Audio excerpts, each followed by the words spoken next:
All right, we made it out here to the Georgia Guidestones, and it's a hell of a thing to see. Here's the monument right here. We'll go ahead and walk around, take a look at it. Let's walk around the outside edge of it first. So it's got this message written in 8 different languages. On this side, we can see we've got modern Hebrew, Hindi, and over here, the message is it's in Swahili and in Spanish.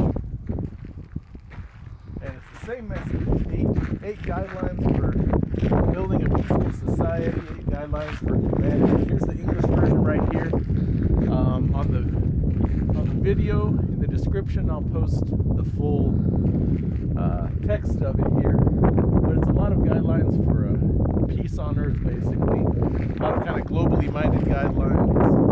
Talking about preserving nature, living in harmony with nature, keep humanity at a reasonable population, have national rights to settle disputes internally, and so it's a lot of kind of stuff that really lines up with Enlightenment era thinking. So a lot of folks think that the big inspiration for this was Rosicrucian philosophy. And Rosicrucianism, it was a secret society, kind of aligned with the Enlightenment movement in the 1600s, the beginning of the Enlightenment. It lines up a lot with the Freemasons, also a lot of similarities there. So there's a lot of talk here about reason, about submitting. So here's the point here. Rule, passion, faith, tradition, and all things with tempered reason. That's one of the big points there. A lot of appeal to reason. And the message on top, actually, that's written in 4 ancient languages, 4 dead languages. This is Babylonian cuneiform on this side. And the message on top says, let these stones be a guide to the page of reason. And that's written in Egyptian hieroglyphs on one side, ancient Greek, and then Sanskrit on the other side. Russian over here, these same principles. So we have another phrase here: prize truth, beauty, love, seeking harmony with the infinite, balance personal rights with social duties.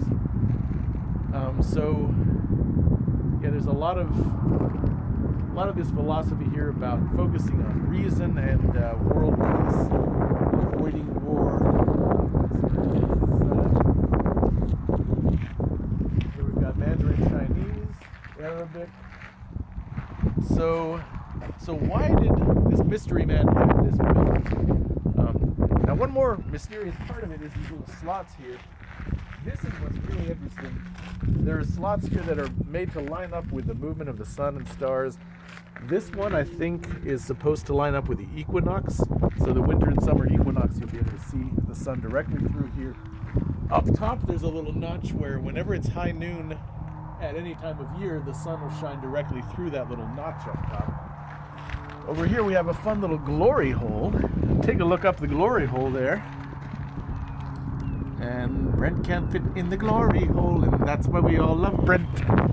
So up in this glory hole, I think this is the North Star. At night, you're supposed to be able to see the North Star through the glory hole. So that looks to be very well worn.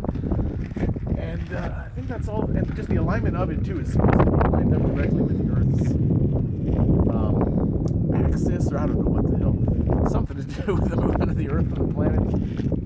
But there's all that astronomical stuff that gives it this kind of occult significance, or this idea of channeling the elements, channeling energy, the earth and stars.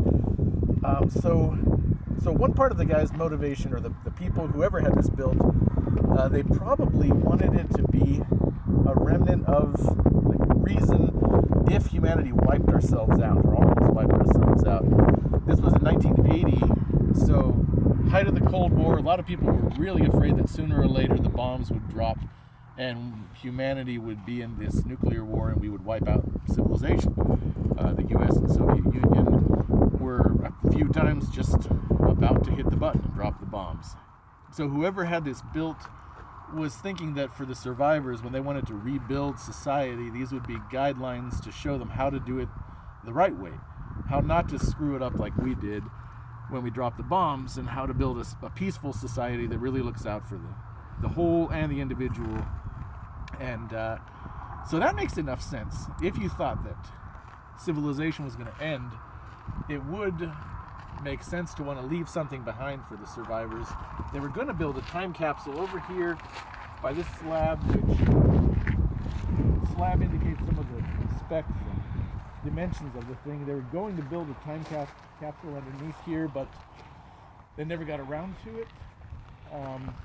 So yeah, this idea of leaving something behind to whatever human survivors would make it past a nuclear holocaust, that there's a logic to it, but I don't understand the whole thing with the alignment. I mean, people are going to know where the North Star is. They'll just look up in the sky and see where it is. So that seems to have kind of more occult meanings behind it.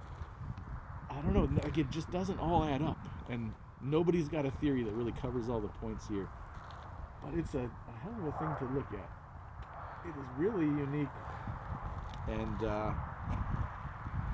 every now and then some folks have come out here and vandalized it. But there are still some people who have some conspiracy theories about this being part of the Illuminati or the New World Order or whatever. Some people have come out and spray painted it, vandalized it. So there's security cameras. You can see one right back here, actually, by the highway. Another added mysterious part of this is it's right off the highway, but there's no signs to tell you where the hell this thing is. We got lost coming here because I was sure that there was going to be one of those brown landmark signs pointing up this road, but there's not. The road is Guidestone Road, but there's nothing telling you to turn up here. Like almost like somebody wanted it kept a secret, but not that much of a secret because it's right by the roadside. I don't know. It's all very strange, and I can't make sense out of it. Can you? Georgia Guidestones.